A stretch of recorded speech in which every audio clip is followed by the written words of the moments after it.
मनरेगा का नाम बदलने पर थरूर ने कांग्रेस को आईना दिखाया है। नमस्कार, आप देख रहे हैं न्यूज 18 का डिजिटल प्लेटफॉर्म। मैं हूं आपके साथ श्रुति श्रीवास्तव। केंद्र सरकार द्वारा मनरेगा योजना का नाम बदलने के प्रस्ताव और नए GRMG बिल को लेकर सियासी घमासान मचा हुआ है। कांग्रेस पार्टी इसका विरोध कर रही है और इसे गांधी का अपमान बता रही है। लेकिन इस शोरगुल के बीच कांग्रेस के वरिष्ठ नेता और तिरुवनंतपुरम से सांसद शशि थरूर ने एक ऐसा बयान दिया है जिसने न केवल सरकार को जवाब दिया बल्कि परोक्ष रूप से अपनी ही पार्टी यानी कांग्रेस को भी आईना दिखा दिया है।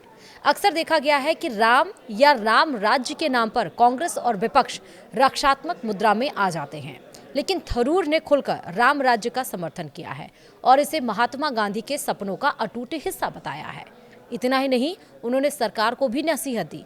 शशि थरूर ने सोशल साइट एक्स पर कहा, राम से परहेज करना गांधीवाद नहीं। उन्होंने तर्क दिया कि महात्मा गांधी के लिए राम राज्य और ग्राम स्वराज कभी भी विरोधी विचार नहीं थे। थरूर ने ट्वीट किया, सरकार के प्रस्तावित नए GRMG बिल में मनरेगा का नाम बदलने को लेकर विवाद दुर्भाग्यपूर्ण है।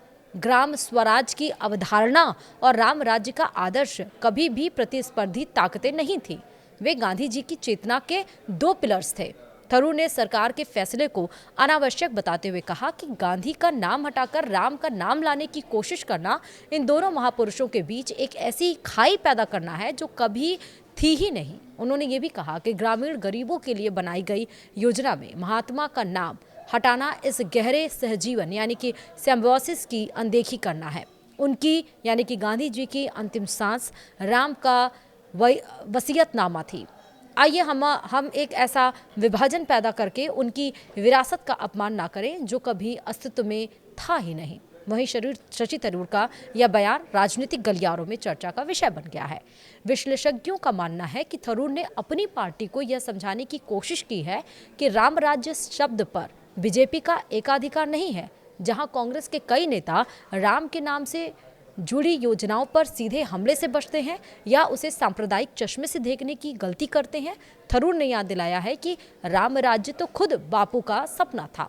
थरूर ने स्पष्ट किया कि योजना का नाम बदलना जरूरी नहीं है क्योंकि पिछले 20 सालों से यह नाम लोगों की जुबान पर है। उन्होंने ये भी कहा कि आप योजना की शर्तों को बदल सकते हैं, यह सरकार का विशेषाधिकार है, लेकिन नाम बदलना अनावश्यक है।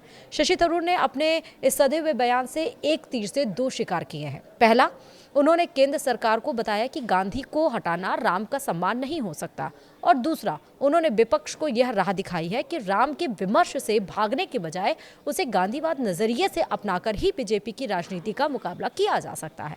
अब देखना यह होगा कि कांग्रेस अपने इस विद्वान नेता की नसीहत को कितना गंभीरता से लेती है, क्योंकि इसी विद्वान नेता ने शशि थरूर ने अभी केरल में जब BMC निकाय चुनाव हुआ जहां बीजेपी ने अच्छी खासी जीत हासिल की, उसमें शशि थरूर ने यह कहा तंत्र की यही खूबसूरती है और अच्छा प्रदर्शन बीजेपी ने किया है। वहीं इसके पहले आपने देखा कि कई बार उन्होंने स्टेटमेंट दिए हैं जिसको लेकर शशि थरूर काफी ज्यादा विवादों में आ गए हैं, लेकिन अब मनरेगा का नाम बदलकर जो ये बात उन्होंने कही है, देखना होगा कि कांग्रेस इस नसीहत को कितनी गंभीरता से लेती है।